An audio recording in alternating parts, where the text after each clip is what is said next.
नमस्कार मंडळी, साध्या सोप्या रेसिपीजमध्ये आजची आपली रेसिपी आहे चना बीटरूट चाट किंवा तुम्ही याला सॅलडसुद्धा म्हणू शकता. हे खूप हेल्दी आहे प्लस खूपच टेस्टी असं सुद्धा आहे. तर सुरू करूया रेसिपीला.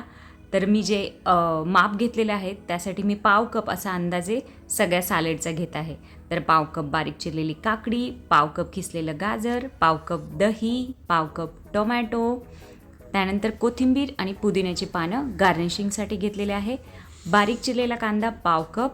त्यानंतर मी पातीचा वापरला आहे, तुम्ही साधासुद्धा वापरू शकता.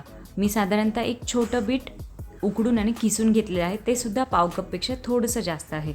2 चमचे चिंचेची चटणी, चवीपुरतं मी काळं मीठ घेतलं आहे, तुम्ही चाट मसालासुद्धा घेऊ शकता. अर्धा लिंबाचा रस घेतलेला आहे मी आणि भाजलेल्या जिऱ्याची पावडर घ्यायची आहे अर्धा चमचा. त्यानंतर मी इथे पाव कप डाळिंबाचे दाणेसुद्धा ॲड केलेत, मी इथे तुम्हाला दाखवायचं विसरले. आणि अर्धा कपाच्या मापाने मी घेतले आहे उकडलेले हरभरे, जे मी रात्रभर भिजवून कुकरला थोडंसं मीठ टाकून 4 शिट्ट्या घेऊन घेतलेल्या आहेत.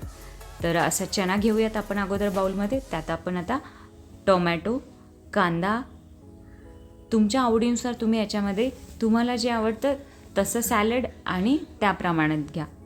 पाव कप मी गाजर घेतलं आहे, किसून घेतलं आहे, कारण गाजर जर चिरून घेतलं ना तर ते चावताना खूप नाही आवडत बऱ्याच जणांना. तसंच मलासुद्धा नाही आवडत, म्हणून मी गाजर किसून घेतलेलं आहे. काकडी बारीक चिरून घेतलेली आहे. त्यानंतर पुदिन्याची पानं आणि कोथिंबीरची पानंसुद्धा मी इथे बारीक चिरून घेतले आहे.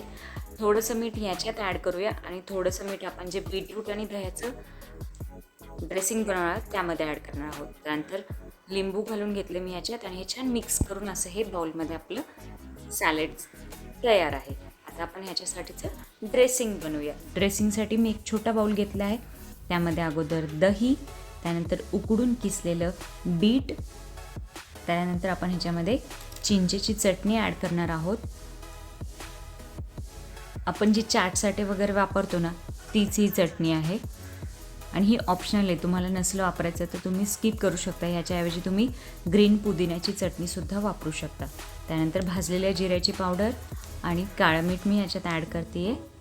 तर हे छान मिक्स करून घ्यायचं आहे आणि नंतर सॅलड आणि हे बीटरूटचं ड्रेसिंग आपण हे दोघं पण मिक्स करून घेऊया. आणि ह्याच्यामध्ये मी नंतर डाळिंबाचे दाणेसुद्धा ॲड केलेत. अशा प्रकारे आपलं हेल्दी प्रोटीन रिच असं सॅलड तयार आहे. तुम्हीसुद्धा बनवा आणि घरच्यांनासुद्धा बनवून खाऊ घाला. रेसिपी शेवटपर्यंत बघताय त्यासाठी तुमचे खूप थँक्यू. असंच प्रेम देत राहा.